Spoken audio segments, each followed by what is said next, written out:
તો નમસ્કાર મારા ભાઈઓ અને બહેનો, કેમ છો યાર? ફરી એક નવા વિડીયોમાં તમારું હાર્દિક સ્વાગત છે.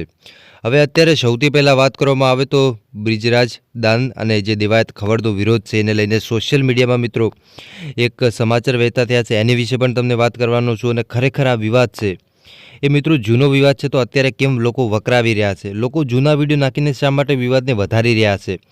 અને શું ખરેખર આમાં ભૂલ કોની છે? દેવાયત ખવડની છે કે પછી બ્રિજરાજ દાનની ભૂલ છે? આપણે સંપૂર્ણ વિગતવાર માહિતી છે એ મારા ભાઈઓ તમને વિડીયોની અંદર આપવાનું છું, એટલે ખાસ કરીને વિડીયો છે એ તમે છેલ્લે સુધી જોતા રહેજો. પણ આપણે વિડીયોની શરૂઆત કરીએ એની પહેલાં ખાસ કરીને તમે નવા આવો છો તો ચેનલને સબસ્ક્રાઈબ કરી નાખજો, જેથી કરીને આવનારા સમયમાં ભાઈ તમને આવા અનેક વિડીયો મળતા રહેશે. હવે ભાઈ અત્યારે વાત કરવામાં આવે તો સોશિયલ મીડિયામાં તમને ખબર હશે કે બ્રિજરાજ દાન અને જે દેવાયત ખવડ છે એના ઘણા બધા વિડીયો છે વાયરલ થઈ રહ્યા છે. 2025ના પહેલાં જ ડાયરામાં ભાઈ દેવાયત ખવડે જે બ્રિજરાજ દાન છે એમને ખુલ્લી ચેલેન્જ આપીને કીધું છે કે માફી ભાઈ એમને માગી હતી, એ સોનબાઈ માના મંદિરમાં માફી માગી હતી, અને એ પણ માતાજીના મંદિરમાં એ માટે માફી માગી હતી કેમ કે વિવાદ શાંત પડે.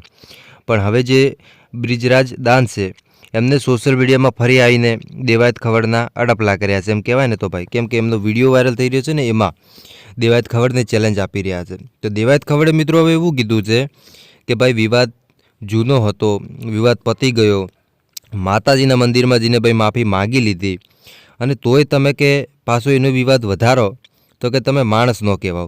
આ મિત્રો આ કહેવાનો મતલબ હતો દેવાયત ખવડનો બસ આટલો જ. વાતે એમની સાચી છે ભાઈ, માતાજીના મંદિરમાં જઈએ સમાધાન થઈ જાય અને તમે પાછી એ વાત લાવી અને પોતાના ડાયરામાં મૂકો ભાઈ, એ કેટલું યોગ્ય છે? આમ તો દેવાયતભાઈની વાત સાચી છે ને ભાઈ, કોઈ ખોટી છે નહીં ભાઈ. તો આવું ન કરવું જોઈએ, બસ હું તો એ જ કહું છું. અને ખાસ કરીને જે લોકો જૂના વિડીયો નાખે છે એ પણ ન નાખવા જોઈએ અને વિવાદ વધારવા પણ ન જોઈએ. બસ હું એ જ કહું છું. આજ માટે આટલું રાખીએ છીએ. મળી જાય આપણે નવા વિડીયોમાં. ત્યાં સુધી બધાને જય માતાજી, જય દ્વારકાધીશ. અને આપણી ચેનલ છે આ વિડીયોની કોઈ પુષ્ટિ નથી કરતી.